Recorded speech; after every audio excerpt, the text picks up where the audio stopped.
প্রিয় দর্শক, নাবালকের নামে প্রপার্টি ক্রয় বিক্রয়, নাবালকের অভিভাবকত্ব ইত্যাদি বিষয় নিয়ে আজকে অত্যন্ত সহজ ভাষায় কিছু তথ্য আপনাদের সাথে শেয়ার করব, যার মাধ্যমে আপনারা অবশ্যই উপকৃত হবেন। তথ্যগুলো হলো, নাবালকের নামে সম্পত্তি ক্রয় করা যায়।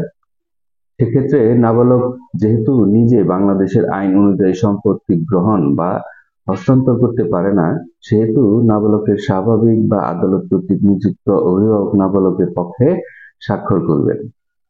মুসলিম আইন অনুযায়ী নাবালকের পিতা জীবিত না থাকলে তিনি যদি কাউকে উইল করে যান, সেই ব্যক্তি অথবা নাবালকের দাদা বা দাদা কর্তৃক উইলকৃত কোনো ব্যক্তি নাবালকের অভিভাবক হতে পারবে।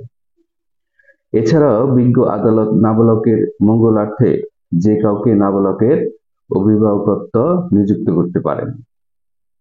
হিন্দু আইন অনুযায়ী পিতার অবর্তমানে নাবালকের স্বাভাবিক অভিভাবক হচ্ছেন তার মা।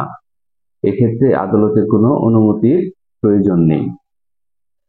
হিন্দু আইনে পিতা কর্তৃক উইল দ্বারা নিযুক্ত ব্যক্তি মাতার আগে অভিভাবক নিযুক্ত হতে পারেন। হিন্দু আইনে মা যদি অন্য কোথাও বিয়েও হয়ে যায়, তাও সে নাবালকের স্বাভাবিক অভিভাবক। হিন্দু আইনে মাতার অবৈধ সন্তান থাকলেও মাতাই ওই নাবালকের স্বাভাবিক অভিভাবক হতে পারবে। মুসলিম ও হিন্দু আইনে একমাত্র নাবালকের মঙ্গলার্থে তার স্বাভাবিক অভিভাবক সম্পত্তি হস্তান্তর করতে পারেন। নাবালক 18 বছর পূর্ণ হওয়ার পর পরবর্তী 3 বছরের মধ্যে তার স্বার্থ বিঘ্ন হওয়ার কারণে আদালতে কেস করতে পারেন। কিন্তু আদালত কর্তৃক অভিভাবক নিযুক্ত করা হলে প্রত্যেকবার সম্পত্তি হস্তান্তরের সময় আদালতের অনুমতি নিতে হবে। এক্ষেত্রে হস্তান্তর বৈধ।